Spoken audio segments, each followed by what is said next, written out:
Learning from the mistakes of others, I'm Brian Lilly with the Rebel.media. Greece, it's truly scary what's happening there. The banks have recently opened up, this after weeks of being shut down. 3 weeks they were shut down. But average Greeks still can't simply take out as much money as they want because there are cash withdrawal limits. The government is controlling how much money people can spend, how much of their own money they can spend in order to avoid a bank collapse. They've also boosted taxes on all kinds of daily items from diapers to coffee. It's all making a bad situation worse. Greece's unemployment rate is already at 26%, and of those that are unemployed, recent stats show almost 75% of them have been unemployed for more than a year. Can you imagine living in that situation? I don't even want to think about it, but I do because I'm worried it could happen here. Not in Canada as a whole, but specifically in Ontario, now the most indebted sub-sovereign government. What does that mean? Well, it means that Ontario has borrowed so much money that it has more debt than any state or provincial government in the world.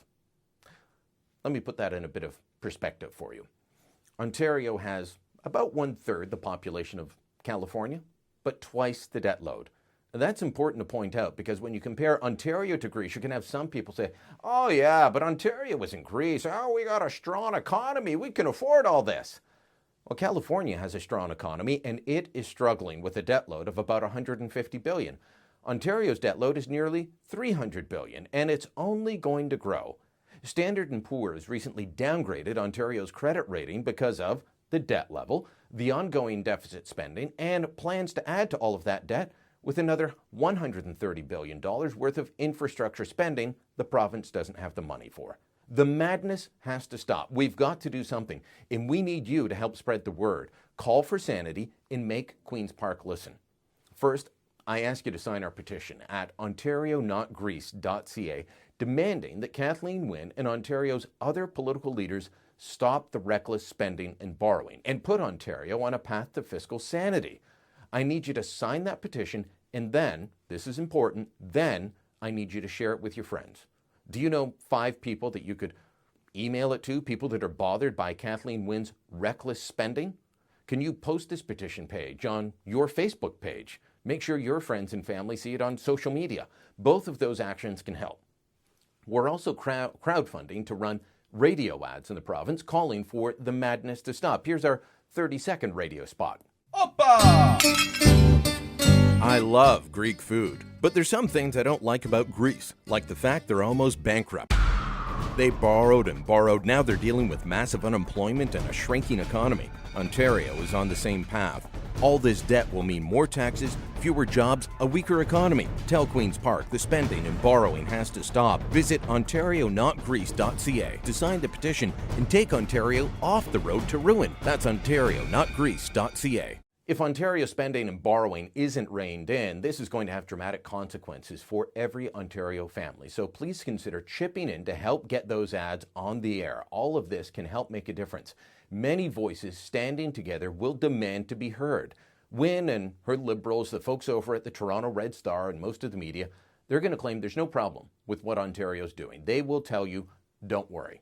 I beg to differ.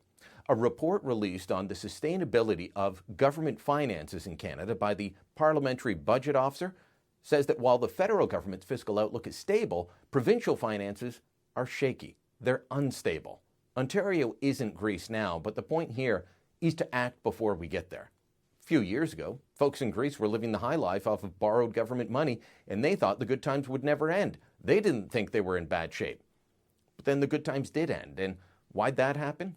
All happened due to factors outside of Greece, the subprime lending fiasco being part of it, the global economic downturn. Today, the economy remains shaky. The U.S. unemployment rate is only dropping because record numbers of people have given up looking for work. The effect of China's stock market crash is yet to be fully felt around the world. There's economic stability at every turn around the globe. And what's Ontario doing? Spending like the party will never end. Ontario has a massive debt burden, growing spending, and soon there's going to be even more spent on Wynne's watch. On top of all of that, Ontario plans to add a price to carbon through cap and trade and start the Ontario Retirement Pension Plan, both of which are going to cost a pretty penny for companies doing business in the province.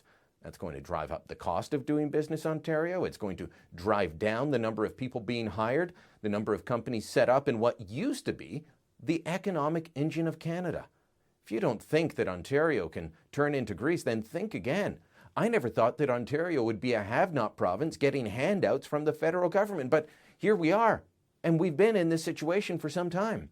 So join me in calling for this insanity to stop. Sign our petition at ontarionotgreece.ca and then share it with as many people as you can by email, by Facebook, by Twitter. And finally, please chip in right now to help us get these important ads on the air. The economic future of Ontario depends on all of this changing and the province being put right again.